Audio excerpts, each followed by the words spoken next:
In the headlines to the CBC NewsNight, former U.S. President Donald Trump convicted of 34 felony charges. A time frame outlined for government's plan to expand access to early childhood education.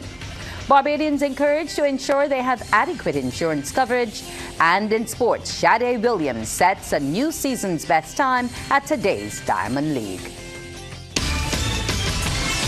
Broadcasting from our studios in the Pine St. Michael, this is CBC NewsNight, starting now.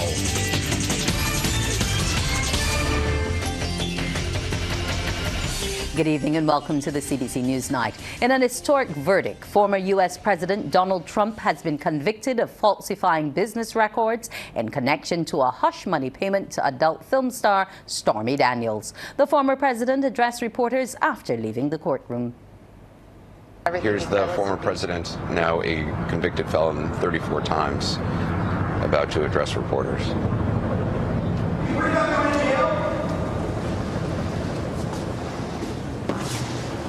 This was a disgrace.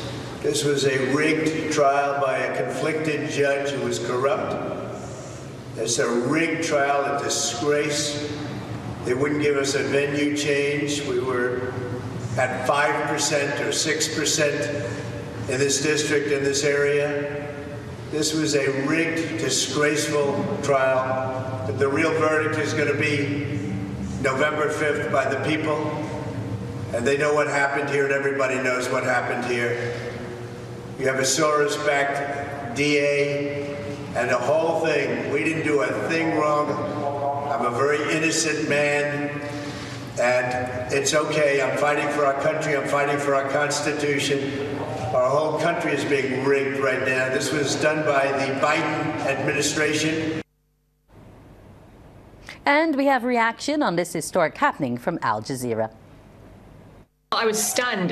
The evidence was overwhelming of Trump's guilt, but still to see a jury come back in 2 days and with a verdict of guilty on 30 counts of a former president, I mean, it's a really sad day for the United States because you don't want to see a former president indicted and convicted of criminal charges. And yet it's also so clear that Trump engaged in so much illegality in order to obtain the presidency in the first place. Well, sad day. At the same time, it shows that, in a sense, the legal system works, right? Yes, absolutely. It shows that, you know, in America, everybody is accountable to the law, and that includes the very powerful, including a former president. It's also particularly important here that this happened in a state court rather than a federal court. Even if Trump were to win the presidency again, he won't be able to pardon himself for this. He can only pardon himself for federal crimes, not state crimes. So this conviction, of course, depending on the appeals, will stand regardless. And there is indeed the possibility that Trump will serve jail time for this. Government is making good on its promise to expand access to early childhood education to Barbadians from the age of 3 over the next 3 years. Currently, it provides education to students between the ages of 5 and 16. But Education Minister Kay McConney notes a plan is in the works to have a Center of Excellence or a lab school which will focus on STEAM education through play-based learning. That means emphasis will be placed on science, technology, reading, engineering, arts, and mathematics. Her comments came at the launch of a 2-day early childhood development symposium underway at Solidarity House. In preparation for the lab school, we have already started a pilot project where 30 teachers were trained to date, have been trained to date.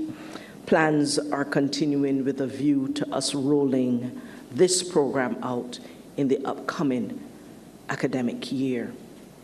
And for those, I don't want to keep you in suspense, it is the Maria Holden Nursery School at Gall Hill that is being prepared from the level of school leadership through the teaching practices to become that center of excellence.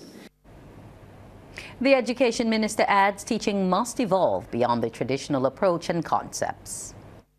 We now, as teachers and caregivers, must become facilitators of learning, where we are encouraging our children to take some ownership and responsibility for part of their process of learning. And so as we shift, not only from being teachers, but from teachers to learning facilitators, it will take a deeper dive into how we do so, and how we do so anchored in the love ethos. Students from 9 primary schools will get the opportunity to showcase their skills in coding and robotics. This is because the Barbados Light and Power has partnered with the Ministry of Education to launch its inaugural Battle of the Bots competition. The competition includes students from Blackman and Gollop, Arthur Smith, Christchurch Girls, St. Christopher, St. Lawrence, Allerton, Sharon, West Terrace and Milton Lynch primary schools. The showcase is set to highlight skills learnt over the last 3 years and culminates on July 1st at the Wilby Gymnasium. Chief Education Officer Dr. Ramona Archer-Bradshaw underscored the importance of students utilizing technology as early as the nursery school level in an ever-evolving world. Already, over 300 teachers have been taught in coding and robotics using the VexGo robotics kits. In this world that is advancing rapidly, technologically, we have to ensure that our students are exposed to new technologies to become not only users of the technology, but creators of the technology. If we are indeed to create global citizens with Bajan roots, it is important to provide avenues for students not only to be prepared for jobs of tomorrow, but to feel empowered to become architects of change in their own right. Additionally, BLNP's Managing Director, Roger Blackman, says coding and robotics will result in the creation of new teaching methods, curricular and hands-on experiences that engage students. He adds he was excited to partner with the ministry when he was approached about the competition, as he too has an interest in robotics and looks forward to future installations. By working together, educators and engineers can ensure that these new tools and technologies align with current educational standards and also meet the needs of students, teachers, and eventually the modern workforce. As mentioned, the students here will be the workforce of the future for folks like us here at Light and Power. Prime Minister Mayor Amor Motley has thrown out a challenge to create a waterfront hotel in honor of the island's cricketing greats in the city. She made the call during a town hall meeting at Kensington Oval ahead of the ICC T20 Men's World Cup, which bowls off on Sunday at the region's Mecca. Among the cricketing greats in the crowd were Sir Garfield Sobers, Sir Wes Hall and Joel Big Bird Garner. Prime Minister Motley says Barbados has a brand called The Legends, and it is high time the potential for creating a regional brand similar to sandals is explored. Can you imagine if you have a Legends Hotel next to Kensington, obliquely opposite, on the water, and next to the Legends right there at Herbert House? All of a sudden you are monetizing and creating opportunities to Gary, to Wes, Bird, for all of you, making sure that we don't only thank you for what you have done, but that you have a capacity to earn royalties from the work and the glory that you brought to this game and to this country and to this region. The Prime Minister says there is no reason for government to own a warehouse on the water when the land can be better utilized.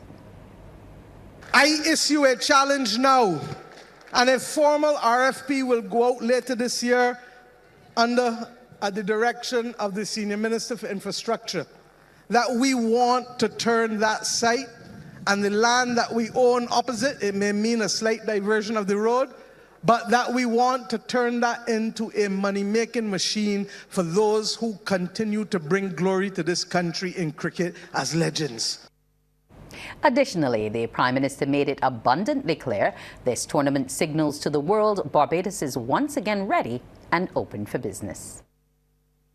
We felt as a government the best way to do it would be to host a global event. We were hopeful and it happened. We worked towards it and it happened. That this country on 3 occasions now can host the 3rd largest global sporting event in cricket is an amazing, amazing, amazing achievement. And we should feel proud, but we can only continue to do it if we do this well, and we keep doing it well. Coming up, Barbadians encouraged to ensure they have adequate insurance coverage.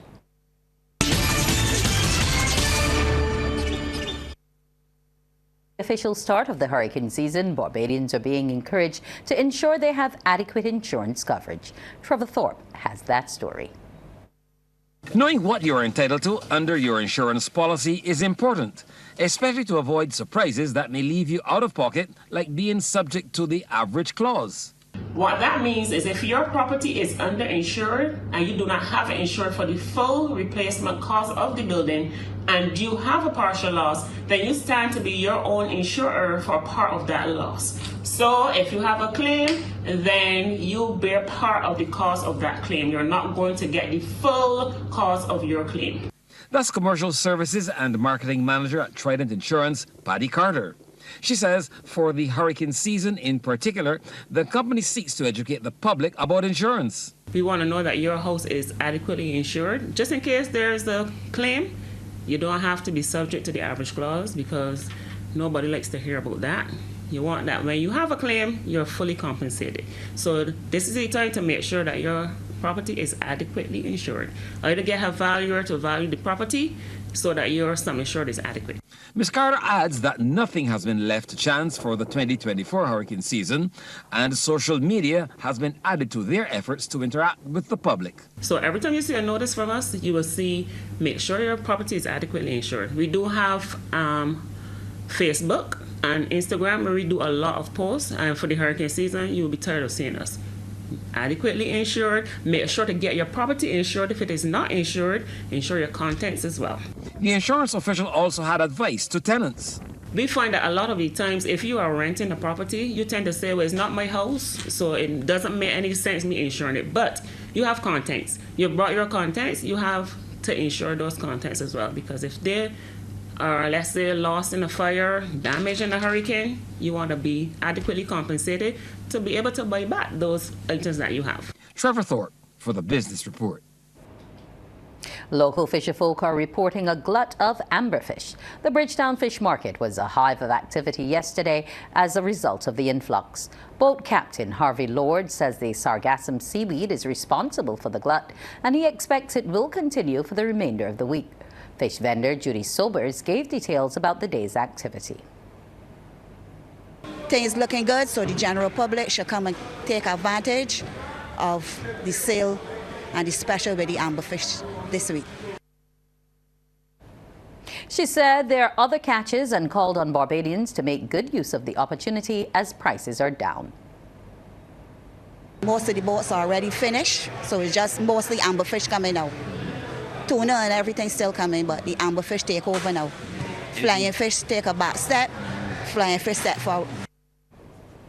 The Barbados Fire Service, as it faces a surge in fires across the island, has appealed to all citizens to adopt safety practices.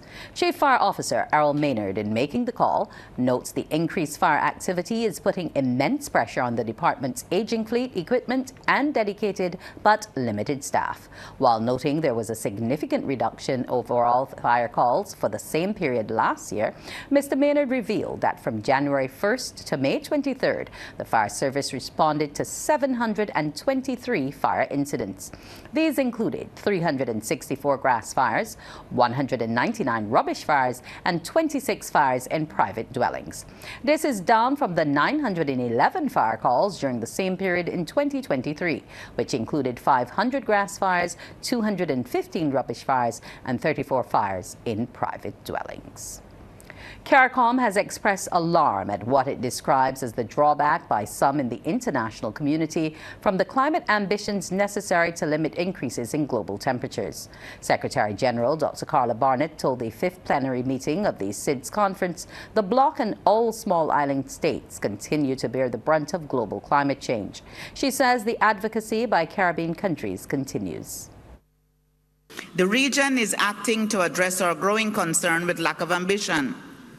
Antigua and Barbuda, in partnership with Tuvalu and the Commission of Small Island States on Climate Change, led a request for an advisory opinion on climate change-related legal questions to the International Tribunal for the Law of the Sea. the court asserted that state parties are legally bound to curb emissions to safeguard the marine environment. The region has also supported the government of Vanuatu in the request for advisory opinion from the International Court of Justice on the obligations of states with respect to climate change. Dr. Barnett adds that as countries seek to adapt and mitigate against the effects of climate change, access to affordable finance remains a challenge. Whether from the private capital market or from multilateral financial institutions. In response, the region is supporting the Bridgetown Initiative, which proposes actions to close the growing funding gap through urgent actions to provide emergency liquidity to developing countries, as well as the reform of the international financial architecture to more fairly and effectively address the urgent need for financing for resilience building and achieving the Sustainable Development Goals. Sports Night, brought to you with the compliments of Great Health Works, agents for Omega XL. It's sports time now, and we go over to Mark Seal in the Sports Center. Well, very good evening. Hilltop kicked off their Bico Primary School's football campaign with a massive 7-0 thrashing of Workman's today at the Greens playing field in St. George. CBC's Anmar Goodrich Boyce reports. We pick up the action at the end of the first half, where Hilltop in the yellow shirts were already leading 5-0. And it could have been more if not for the brilliance of Workman's goalkeeper Razzie Mears. Seconds left in the half and he saves this penalty on the line. Well done. If you thought the previous save was impressive, this one was from the top draw. Penalty smacked with power, but the palms of Mears were even mightier. This young man is definitely one for the future. Regardless of those heroics from Mears, he could not stop this one. A right foot cannon from Rakari Walcott is into the back of the net. Not even two goalkeepers could deny him. 5-0 the score. The next goal was also a gem. Corner taken and the volley from Walcott is on the money. Textbook stuff, scoring from an acute angle. That's 6-0.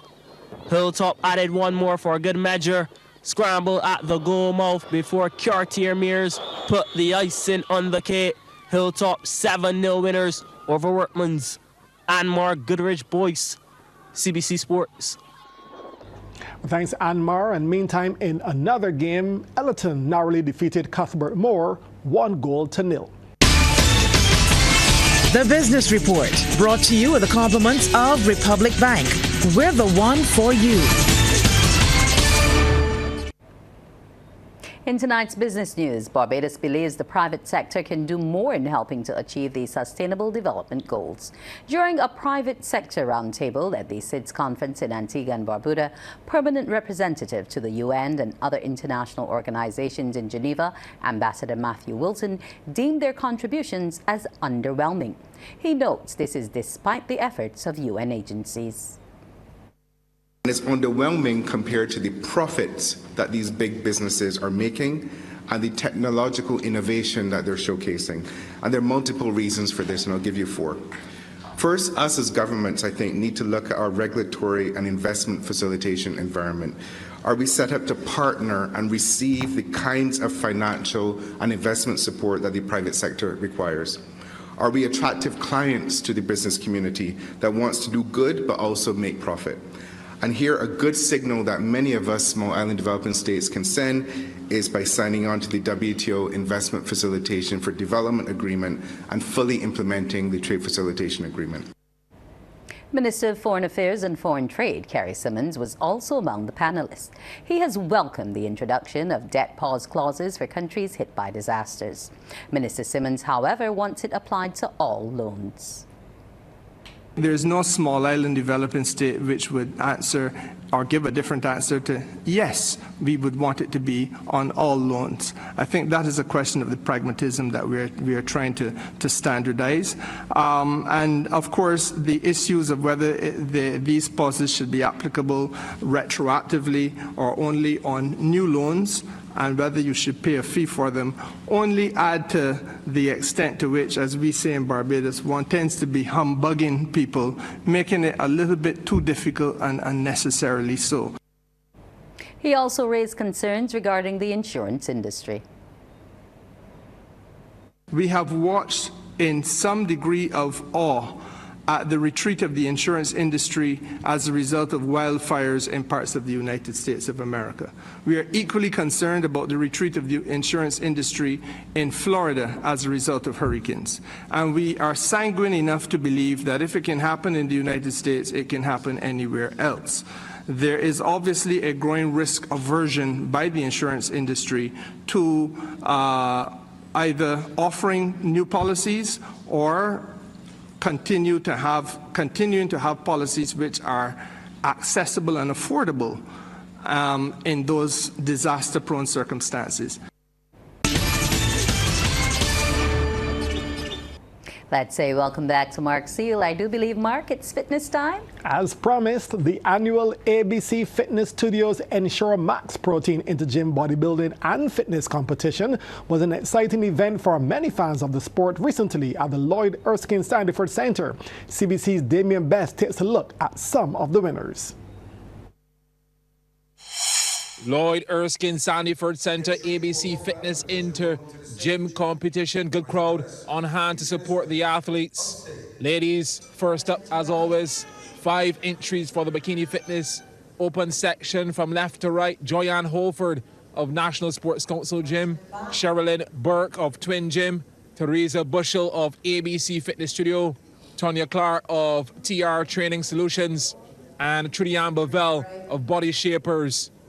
On closer inspection, shape, stage presence, hair, makeup, skin tone, and outfit all come into play for the judges to decide. Third place went to Holford. She had already captured the individual bikini master section. Had an excellent show, sleek arms, tight waist, and the confidence was there. Burke secured second place, looking radiant in red. Aesthetically pleasing to the eye, a bit of width in the thighs. The points had to be very close for the top spot because she was my initial winner. But Trudy Ann Bovell, no stranger to the stage, will always score heavily in the areas of presence, even tone skin and proportion. What also could have played out was the dryness of Burke, second from left here compared to Bovell, first from right, needing that shine to complement everything else. Congratulations though to Trudy Ann Bovell, overall champion. Well done to the competitors. We must mention some of the other categories. Women's Wellness Open, Maria Grimes of Body Shapers was the lone entry, and she certainly turned a few heads. Built tough, broad thighs, the envy of many. But it would be a markdown on the balance because the upper body was right on the money. Up next, Women's Open Body Fitness section. Number 12, Alison Gotit of Better Life Fitness, third. Number 13, Carol Paris of ABC Fitness Studio, second. And your winner, backed by a boisterous crowd, number 14, Danielle Holder of Body by Kirk. She definitely didn't skip leg day. The thighs impressive, connected beautifully into crafted abdominals, shapely deltoids, and the cherry on top, rock hard glutes, top class. On the men's side, 6 athletes for the Physique Open battle. It was high quality stuff. From left to right, the versatility Mon Howard of Formula Body Tuning, Bouquet Providence, and David Yard, both representing Better Life Fitness. Hakeem Noel, repping Formula Body Tuning Center. Kevin Carter of ABC Fitness Studio. And Sean Springer of Formula Body Tuning as well in the mix. The top 3, third, Springer with the 6-pack, sliced like a pro athlete in the upper body. And Showman was up next. Carter, his attributes, a broad back with detail, and hovering around the perfect V shape. Well done for second place. But the judges went for competitor number 21, Bukai Providence, and I cannot disagree. Neat waist and the cobra shape, not overdone in the biceps and triceps. The calf muscles, a work in progress, but that is your winner of the men's physique open section. Finally, on our highlights reel, the bodybuilding open featuring guess who, Tamon Howard in the red trunks. Next to him, number 32, Tyrone Mears of Dougie's Gym, and the veteran Roger Streaks of Better Life Fitness. This was a no-brainer really, folks. Streaks took the whole cake. Cuts in the legs, a bigger chest by far, easiest win of his career. Capping off a great night at the Lloyd Erskine Sandyford Center for the annual ABC Bodybuilding and Fitness competition. Thanks for viewing. Do enjoy the rest of your evening.